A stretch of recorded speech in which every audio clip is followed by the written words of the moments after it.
For our next story, let me ask you a question. How do you like your coffee? Black with a dash of milk or iced in every season? Well, whatever your choice, there is trouble brewing for you. Your coffee will soon become more expensive courtesy climate change. And this is a big deal because coffee is the second most consumed beverage in the world. The first, obviously, is water.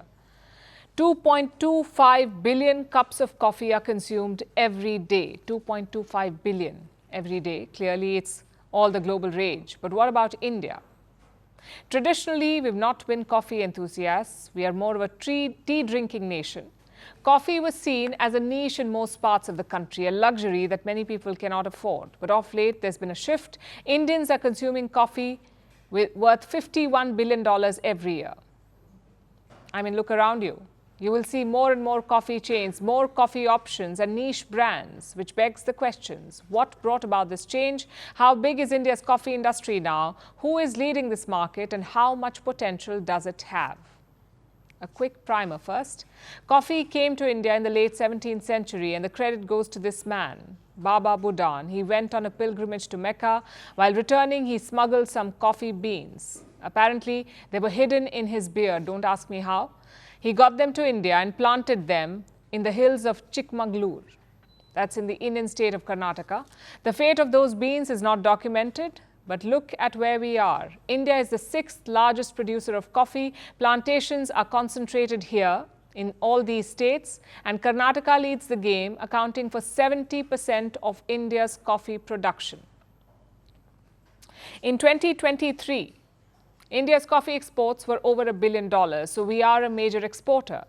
But what about the domestic market? It's worth $500 million and it's growing fast. By 2032, it could be over $1 billion, and one demographic is propelling it: the youth. India's median age is around 28 years. We have a young population. A lot of them seem to prefer coffee, and brands are cashing in on this trend. It started with Cafe Coffee Day back in 1996. The brand pioneered India's coffee culture. Debt nearly ended the flagship chain, but more brands entered the picture, like Starbucks in 2012. It was one of the first foreign coffee brands in India. Initially, Starbucks focused on big cities. It took 11 years to open 343 stores. But the US coffee giant has since changed its strategy. By 2028, they plan to open 1,000 stores in India. That means one new store every 3 days. And the focus now is on Tier 2 and Tier 3 cities. Starbucks wants to expand. It's competing with local brands like Blue Tokai and Third Wave. They are fast expanding their footprint. In the last 3 years, both brands have opened more than 150 stores and their drinks cost less. In the meantime, a lot of other Indian coffee chains have also sprung up. There's Subco, Araku Coffee, Nothing Before Coffee and UB Coffee. More and more outlets are coming up every day and investors are waking up to this trend. Third Wave Coffee has raised $66 million till date. Subco secured $10 million in funding in the month of March. But there's still one question.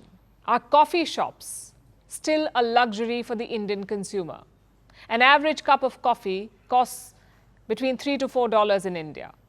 The daily minimum wage is around $2.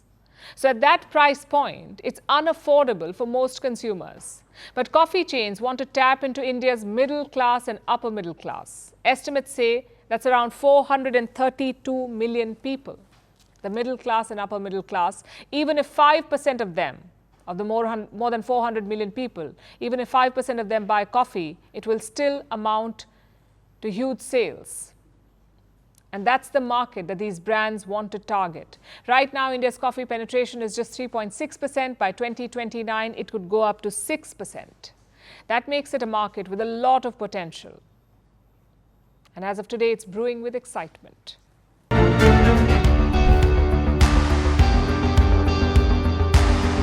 Across continents, one powerful news source. Bringing you diverse perspectives on the issues that matter.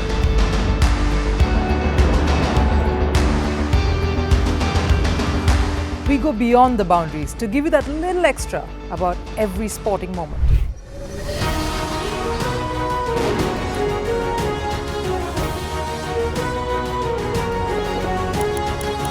So thank you for making Firstpost 5 million strong.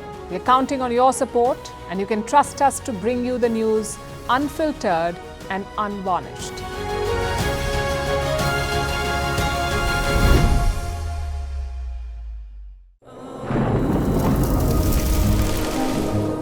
Climate change is on our doorstep.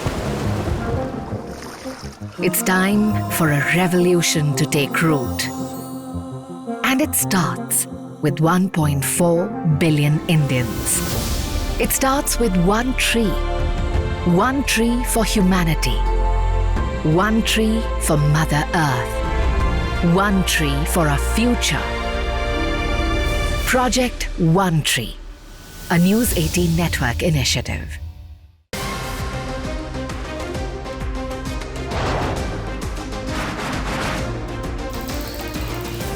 On this today, the T20 World Cup bandwagon has moved across to the West Indies. What can you expect from this?